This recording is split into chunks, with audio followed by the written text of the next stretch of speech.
Сайн бацхан үзэгчтэй бид шинжлэх ухааны технологийн их сургуулийн эрчим хүчний инженерчлэлийн сургууль дээр ирсэн. За тэдний робоконы түүх бол 2002 оноос эхлэлтэй. 2002 онд Монголын үндэсний олон нийтийн радио телевизийн уран бүтээлчид Аз намхан далайн бүсийн орнуудаас эхлэлтэй робокон тэмцээнийг эх орондоо зохион байгуулж байсан бол энэ жил 25 дахь удаага үндэсний аварга шалгаруулах гэж байна. За энэхүү үндэсний аваргад маш том өрсөлдөгчтэй нэг бол яалтчгүй эрчим хүч инженерчлэлийн сургуулийн эрчим клубийнхэн. Харин энэ удаа тэд эрчим 1, эрчим 2 гэсэн хоёр багийг өрсөлдөхөөр одоо бэлтгэл сургалтаа хийж байна. За энэ бол эрчим 1 багийн бэлтгэл сургалтын дээр бид нар ирсэн байгаа юм аа. За багийн зохион байгуулалт болон төлөвлөгөөтэй илүү та бүхнийг дэлгэрүүлэн танилцуулах болно.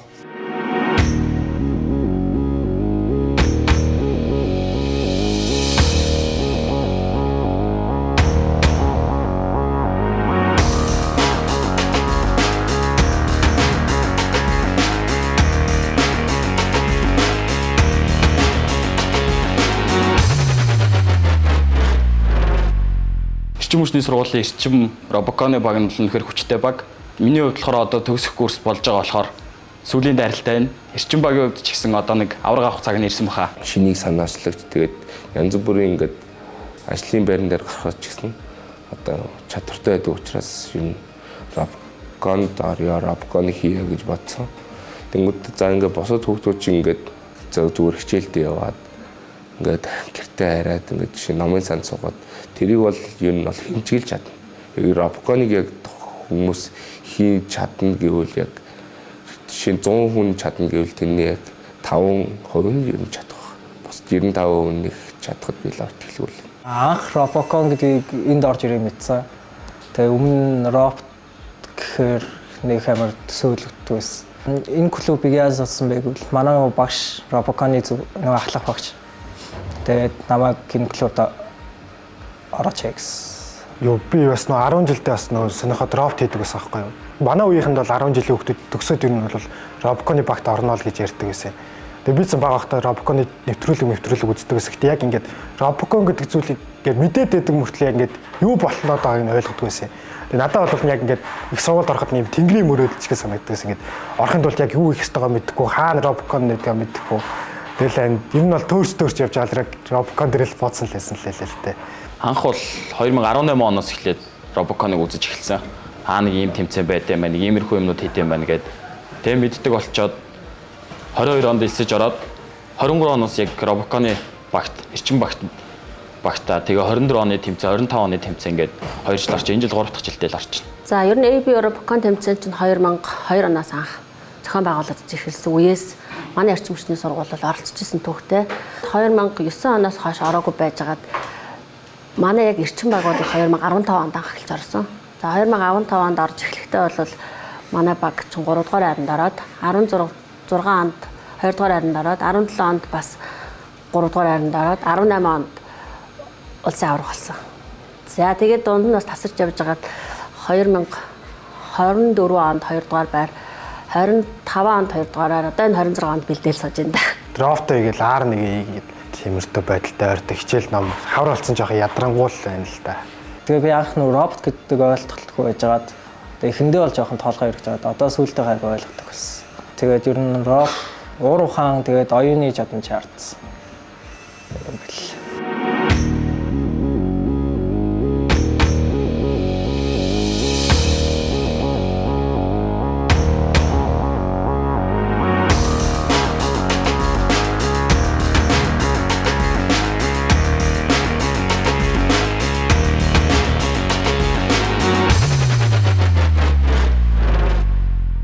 За бид ер нь бол анх нодны хавар үндсийн тэмцээний араас за ер нь хэдүүлээ 2 баг орё гэж ярьсан. Тэгчээд яг баг бүрдүүлэлтэн дээр энэ жил ингээ мас хүүхдээ харахаар эрчим хүчний сургуулийн цахилгаан электроникийн мэргэжлийн хүүхдүүд манай робоконд ордог. Одоо энэ цахилгаан электроникийн мэргэжлийн хүүхдүүд дотор 2 дугаар курсын маань 10 хүүхэд. За тэгээд 1-р курсын хүүхдүүд за бидний нэг өмнө цахилгаан системийн автоматжуулалт мэргэжлээс оролцож ирсэн хуучин хүүхдүүд маань 3-4 хүүхэд. Тэгээд хүний нөөцөө харахаар арайч 2 баг барахгүй юм шиг бодож эхэлснэ. Ер нь бол зоригтойгоор ер нь 2 баг ороод үзье гэж бол шийдээд 2 баг болж орж байгаа.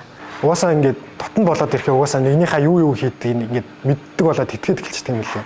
За ингээд манай багийн нэг хүүхэд нь угаасаа л энэ хүүхэд бол энийг ингээд хийж чаддаг гэд ингээд итгээд явхад бол ямар ч асуудал байхгүй. Тэгээд манай багийн тэр ах бол тэрийг хийгээд өгчин би тэрийг очиж асуухад ямар ч асуудал уу гэдэг ч юм уу. Тиймэрдүү байлаа нэгэндээ амар ихтгэлцэлтэй л болчихсон юм лээ. Тэр нөө ажил хорд явдаг ингээд нэг нэгнээс асуугаад ингээд тэр чи энийг хийж чадах уу гэдэг хахгүйгээр зүгээр нэг нэгэн дээр ингээд ажлуудаа хуваалж аваад хурд хурдыг явчихдаг. Тэр нас аягүй амар юм лээ. Ихтгэлцэлтэй болчихдог юм баг хоорондоо. Ангийнхныгаа яасан найзууд чи яаж ийн одоо ирэхгүй мөн энийг хийгээрмээр гэл. Ихэндээ бол жоох айн гоё байсан юм аа. Харахаар л нэг амар ах нар яваад байгаа шиг харагдаад байсан. Тэгэл яг дунд нь ороод ирсэн чинь тийм байдгүй юм бэл. Тэгээд яг намаа үйл ах нар мах нар жоох айлгаадсэн юм. Шүтээс дорох жахт. Шүтээс чангастай мангастай 0-та цохолдог мохолдог гэл. Тэгэл амар дрим бодоод байгаадсан чи гүйлээсэн бэл. Тэгээ ахнараас сурж авах юм ихтэй. Тэгээд мэдгүй чадахгүй юмнуудаа асуучин тэгээд дэлгэнгүй хариулаад өгч. Тэгээд ойлгохгүй хичээл дээр бас туслаад тэр нэг найз шиг л боддог. Ер нь тэгэл яг намар орж ирсэн хүүхдүүдээс нэг олон хүүхд орж гараагүй.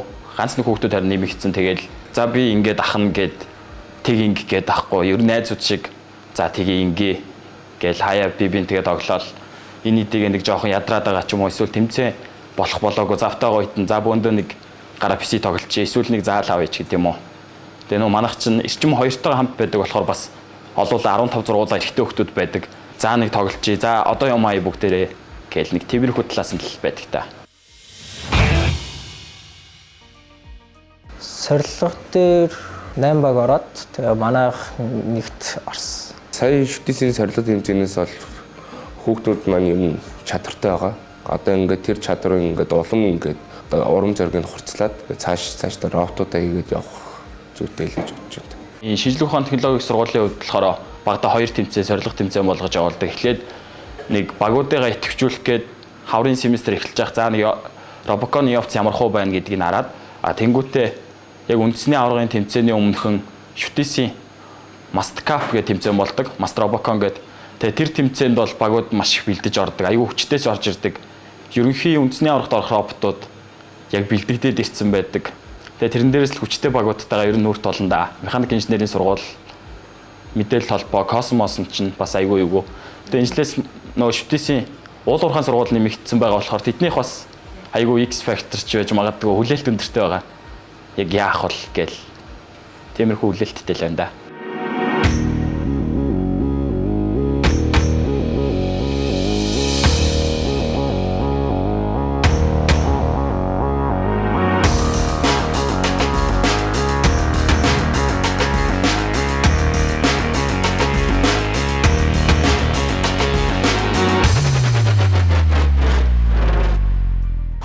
оны өнгийг одоо бид хэд чинь сүүлийн 2 жил 2 дугаар байранд орчлоо. Тэгэхээр одоо энэ жил ямар ч гэсэн нэг дандаа 2 дугаар байранд ороод энэ яг төрүүлээ да гэсэн зорилготойгоор нэлээ өнгөтэй бэлдэж байгаа гэж бодож байгаа шүү дээ. Өөрийнхөө багийг манай багийн хүүхдүүд их эрчтэй байгаа. За бүгд ер нь бол багууд магийн хүүхдүүд минь хоорондоо нэлээ нэг юм санаа бодол аюул сайн илэрхийлээд за санаануудаа аюул туршиж үзэж байгаа. Нэлээ хэдэн төрлийн роботуудыг хийчлээ. Тэгээд буцаагаад манай эд чи яадаг ш нь нөгөө бүтээн лөнөө гэдэг хүмүүс иждэг ш нь. Оройн нэг робот босчоод өглөө нэрээ энэ робот маань яасан юм бэ гэсэн чи болсоо багшийн санаагаа буулгачлаа гэд. 4 роботтой жисэн нэг өглөөрсөн 4 робот дөрвөлө бууцсан байсан түүхэн өнөд саяхан. Тэгээд одоо яхад дараагийн 4 роботоо босгоод байж манаа. Тэгэхээр энэ жил ямарчсан бид хэд их сайн оролцъё гэсэн том зорилготой л том л ажиллаж байгаа да. Энэ жилийн бэлтгэл сургалтыг бол нэг 50-60% л гэж үзэж байна. Бид тэднийг жоохон яг ингээд шинэ хүүхдүүд байгаа болохоор хүүхдүүдэд бэлдэх гээд тэгээд хүүхдүүдэд ингээд янз бүрийн сургалт оруулаад програмын сургалт, PCB автан яаж зурх, электроник яаж хийх, тэгээд тэнгуутаас зургийн програм буюу одоо SolidWorks дээр яг хэрхэн ажиллах талаар ингээд сургалт явуулаад намраас хойш роботоо юм жоохон нэг оройхон л эхэлчихлээ. Тэрнээс бусдаар л гайгүй л. Энэ жилийн дөрмийнхаа хувьд болохоор R1, R2 гэдэг юм хоёр төрлийн робот байгаа байхгүй нэг багт. Тэгээ R1 гэдэг нь болохоор механик одоо юм гар удирдлагатай робот. Тэгээ R2 нь болохоор бүрэн автомат робот гэсэн юм хоёр төрөл байгаа. Тэгээ би болохоор R1-ыг хариуцж аваад яг нэг электроник код гэсэн зүйлсүүдийг ингэж хариуцж авч идэг. Тэгэхээр энэ жилийн дөрөв жоох тийм муухайтай юм бэл. Яагаад гэвэл ингээ автомат робот за яг ингээд гар удирдлагатай робот төр ингээд хүн өөрөө ингээ удирдах учраас ингээд гайгүй болчтой байхгүй юу? Тэгвэл автомат роботын үед ингээд тэрэн дээр ингээд хүнээс ингээд хараад тусна. Тэгэхээр ингээд автомат робот ингээд одоо мехо форест буюу ойгоор ингээд өөрөө бие даагаад мапа боловсруулад алхах юм уу тэн дээр ингээд ямар нэг ингээд шийдэл механизмууд шийдлүүд гараад явах хэрэгтэй. Тэнгүүтээ бас одоо арена хэсгээр буюу ингээд автомат робот манаас өөрөө ингээд бүх боломжит хувилбаруудаа бодож тооцоолоод ингээд бас тоглох шаардлагатай болчихж байгаа байхгүй.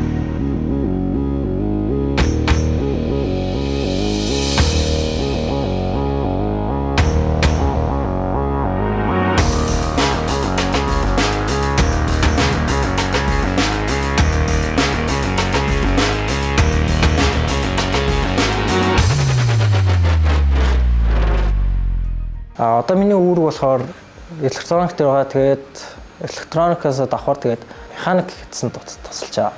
Тэгээ багийн үүрэг оролт нь болохоор одоо оператор гэж байгаа. Тийм Оробкон тэмцээнд орж байгаагийн ач холбогдол хүүхдүүд маань одоо яг онлайн мэдлэгийн практик дээр дадлаг туршлагатайгаар яг ингээд нөгөө биетээр хийж хэрэгжүүлж үзэж байгаа. Энэ дээр бол нөгөө яг механик хийцийн асуудал байна. 6 зурна. За тэгээ 3D машинаараа хэвлэлүүдээ хийж байгаа. За тэн дээрээс гадна манай хүүхдүүд маань нөгөө хий монтажуудаа хийн, цалхаа айлхэнүүдээ угсрна, тэгээд монтажлна гэд маш их ажил явагдаж байгаа. За тэгээд энэ их ажлыг нөгөө нэг олон давтаж хийхэд их хөрөнгө мөнгө зарцуулж байгааг менежментлэгтээ бид нар бол яг хуучин юмнуудаа ер нь л их сайн ашиглаж байгаа л да. Тэгдүгээрс бодолт нөгөө ивент тэтгэгч бол энэ жил бас гарч ирсэн. Манайхаас 2 баг орж байгаагийн нөгөө гол нөлөөлөл маань бол нөгөө ивент тэтгэгчүүд, компаниуд ивент тэтгэж байгаа учраас тэрүүгээрээ бид нар бас нөгөө энэ хүндрэлээ даван тоолж байгаа. Манай эрчим хүчний 2 баг байгаа. Тэгээд манай эрчим хүчний сургуулийн 2 багийн эрчим 1 гэж манай багийг одоо биндэг норов гэдэг түгээх үйл ажиллагаа явуулдаг. За тэгээд хажуугаар нь одоо угсралт, дэд станцын угсралтын үйл ажиллагаа явуулдаг ийм том хувийн компани байгаа. Эднийг бол яг манай эрчим 1 гэдэг багийг бол ивент тэтгэж оролцож байгаа. Тэгээд ивент тэтгэж байгаа багтаа болон одоо манай эрчим хүчний сургууль бол бидний гол санхүүжилтийг бүрдүүлж өгч байгаа. Эрчим хүчний сургуулийнхаа удирдлагуудад бүгдэнд нь баярлсан талархснаас бас илэрхийлье. Тэмцээнд өгөхөд ирсэн чинь манайх өмнө нь аягүй олон туршилт хийгээд роботоо угсраад буулгацсан байсан чинь хөнгөн цагаанаар ижсэн төмөр дуусаад тэгээ энэ жил болохоор механик роботынхаа сүрийг би өөрөө гагнаж байгаа. Тэгээ нэг хуучин 24 онд гагнажсэн болохоор за тэгээ гагнидаа гэж бас энэ тэгээ та хэд бас гагнаж магадгүй гэж ганц нэг юм суулгад зааж өгөөл тэгээл явчихна. Одоо энэ мөнгө санхүүгийн асуудлаас болоод хямралтай байгаа үед тусалцаа үзүүлсэн биндэг норов компанийнхаа ах иш нарт баярлалаа. Итгэлийг нь алдахгүй амжилтаар оролцсноо. Анх ер нь 2015 онд бид манайд Батбаяр гэдэг электроникийн багш эрчим 2 багийн удирдагч Нямбаяр бид гурав анх энэ Оробконд орж эхэлсэн. Би даш удирдахгүй яжгаад нь 24 оноос эхлээд ер нь бол 24 25 оны багийг яг өөрөө удирдах оролцсон. За энэ жил бол Нямбаяр өгчөөр 2 баг удирдах оролцсон явж байгаа. Манайх ч мундаг штэ. Хэдийн ингээд анх удаа хийж байгаа 1-р курсын хүүхдүүд боловч ингээд юм ингээд яг зааж өгсөн юм ингээд дорн сурдаг. Тэгээд дорн сураад ингээд өөртөө сэтгэхэд хийдэг болохоор ингээд манай багийн хувьд бол маш том давуу тал болдог гэж бодож байгаа. Үндэсний аварга дээр ялт байгалаа. Тэгээд Хонконг руу багаараа явна гэсэн зорилготой байна. Шагналт байрнаас Мултраг 2 статустай 2 ах байгаа. Тэгээд юу ч тэр 2 ахынхаа статусыг унгаахгүй хичээн. Тэгээд болж өгвөл мэдээж төрүүлгийг угаасаа бүх багууд зорж байгаа. Манай багийн үдсэн төрүүлгийг мэдээж зорж байгаа. Олон улсад бас өрсөлдөхийг зорж байгаа. Багийнхандаа андаж хэлэхэд бол тэгэл бүгдээрээ хичээгээрээ яг хин яаж ядарч байгаа, хин яаж хичээж байгаа, хинт нь ямар үед хэцүү байгааг бид нар өөрсдөө л мэдж байгаа болохоор бүгдээрээ хичээг бие биендээ хайртай байцгаая. Амжилт хүсье гэж хэлье да. Үндэсний аварга шалгаруулах Робокон тэмцээнийг угтуулан шинжлэх ухаан технологийн сургуулийн аварга шалгаруулах Master Robocon 2026 тэмцээн зохион байгуулагдлаа. Энэ тэмцээнд тус сургуулийн 6 баг тойргоор тоглож өрсөлдсөн юм.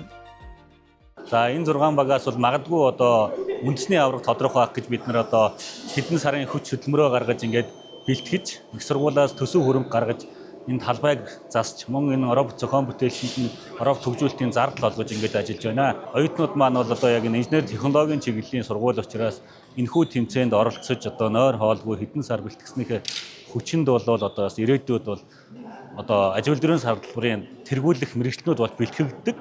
Өнгөрсөн жилээс ахвала дөнгөж 1-р курст орж ирж байгаа оюутнууд маань маш их энд итгэж чамаат гаргаж оролцдог боллоо. Өнөөдрийн тэмцээний хувьд ер нь багууд хоорондоо бүгдээрээ тойргоор тоглож байгаа. Одоо манайхыг эхний тоглолтоо хийчихэд одоо роботын дээр бас нэг кодны жоохон засвар хийж байгаа. Автомат робот жоохон асуудалтай байсан болохоор үйлдэл хийж чадсангүй. Манай эсрэг баг болохоор саваагаа аваад зэвээ авсан ч гэсэн угсрах дээрээ бас жоохон утсаа. Удаад ер нь аль баг нь оноо авч чадаагүй. Ер нь өнөөдрийн тэмцээний хувьд бол автомат робот ажиллаж байгаа баг нь арай илүү давуу талтай байна да. Зэвсэг угсрах хэсгээр бол одоо бүгд өөрсдийн шийдлүүдийг гаргасан байна. Одоо миний хүлээж байгаа зүйл юу вэ гэхээр энэ ойн хэсэг гэдэг байгаа. Энэ болохоор 20-20 санжийн хэмжээтэй нийтдээ 60 см-ийн одоо энэ давцныг давж туурах роботууд өөрсдийнхөө мөрийг гүйцэтгэх ийм шийдэл байгаа юм. Миний хувьд болохоор энэ гинжит робот ч юм уу одоо по өргөгч ч юм уу те ийм хэлбэрийн шийдэлтэй роботууд хүлээж ирсэн. Манай залуучууд бол яг өмнөх робоконд ордог шигэ механа дугуй одоо нөгөө энэ омны дугуй буюу энэ 360 аль тал руугаа явдаг ийм дугуйны шийдэлтэй хийж ирсэн байна. Тэгээ одоо тун удахгүй энэ ойн хэсэг дээр KFS box би одоо шоо гэж нэрлэдэг байгаа. Энэ шоог авах шийдлийг яаж гаргасан байна гэдэг нь харагдах байх. Үндэсний аварга шалгаруулах робокон тэмцээний том өрсөлдөгч бол шинжлэх ухааны технологийн их сургуулийн оюутнууд. Тэд робокон тэмцээнд 25 удаа оролцохдоо 17 удаа аваргын цом хатгаж олон улсад амжилттай өрсөлдсөн юм. За үндэсний роботын тэмцээний дүрмийн дагуу явагдаж байгаа. Нийт 6 баг байгаа. 6 баг манд тойргоор явагдаж байгаа. Тойргийн дүрмээр тоглоод тэгээд аварга шалгаруулна. Оюутнууд бэрхшээлтэй байгаад байгаа нь болохоор эхний үе шат буюу нөгөө жадаа холбох процесс дээр алдаа гараад байна. Тэрэн дээрээс тодгуурлаа дараагийн үйлдэлийг гүйцэтгэж чадахгүй байгаад бид хяналт тавиад одоо удирдагч багш нартай чиглүүлээд явж байна. За сая хамгийн ихний тоглолтоо хийгээ гард ирлээ. Тэгээд хамгийн ихний тоглолт нь болохоор механик тээврийн сургуульд тоглосон. Тэгээд гарн дээр бол жоохон алдаа байсан. Одоо тэр гарныхаа алдааг засаж байгаа. Тэгээд дараагийн тоглолтын дээр тэр алдаагаа засахыг хичээгээд хамаагүй өмнөхөөс гайгүй тоглох хичнээн. Өрсөлдөгч гэх юм бол манайхыг бодол хамаагүй одоо гоё механизмтай хийсэн харагдсан. Тэгээд ер нь алдаагүй байсан. Тэгээд босдор бол манайхаас сул тал нь гэх юм бол одоо нөө явуултан дээр блок авалтан дээр хамаагүй удаан ч юм уу тэгж харагдсан. Манайх бол яг айлын одоо манайхаас илүү гарч байгаа давуу тал нь манай сул тал байгаа. Би тийм зөрүүтэй л байгаа. R2 робот бол цэвэр 100% автомат. Гэхдээ дээр нь AI одоо технологи, AI шийдлүүдийг нэмж болно гэсэн. Тэгэхээр энд бол одоо зөвхөн зэвсэг угсрахаас гадна камераар одоо дүрсийг таниад тэр таньсан дүрсийгээр одоо автомат робот өөр дээрээ хайрцаг авч яваад нөгөөх нь болохоор R2 буюу гар удирдлагатай робот ингээд хайрцаг авч явж байгаа. Тэгэхээр тэр дээр TikTok Toy гэж нэрлэдэг байгаа. Одоо бидний хар бол XO тоглодог тоглоом шүү дээ. Яг хуу дашуу бол одоо 3 шот тавих юм бол хожихгүй байгаа. Нэг бол босоо, нэг бол хөндлөн байгаа юм. Одоо тэр шок харах юм бол тэн дээр очиод их том тулаан стратеги болох болов. Энэ сорилго тэмцээн бол үндэсний аварга дүрсэлдэх багуудад маш сайн туршлага болдоо гэдгийг зөвлөх багш нар онцолж байлаа. Тэд сорилго тэмцээнээс харсан алдаа оноогоо дүгнэж үндэсний аваргын тэмцээн дээр роботоо илүү сайжруулан өрсөлдөхөөр бэлтгэж байна. Хамтын хүчээр амжилтыг бүтээх залуус бол шинжлэх ухааны технологийн их сургуулийн эрчим хүчний инженерчлэлийн сургуулийн робокон клубын эрчим 1, эрчим 2 багийн залуус. Тэд хамгийн том өрсөлдөгч байж сансан зорьсон бүхнээ биелүүлж чадах болов уу? ABO робокон үндэсний аваргын талбай дээр уулзцгаая. Оюутнуудаа амжилт хүсье. ABO робокон 2026 ирээдүйн инженеруудын ур чадвар, бүтээл сэтгэлгээ, технологийн шийдлийг сорих томоохон тэмцээн юм.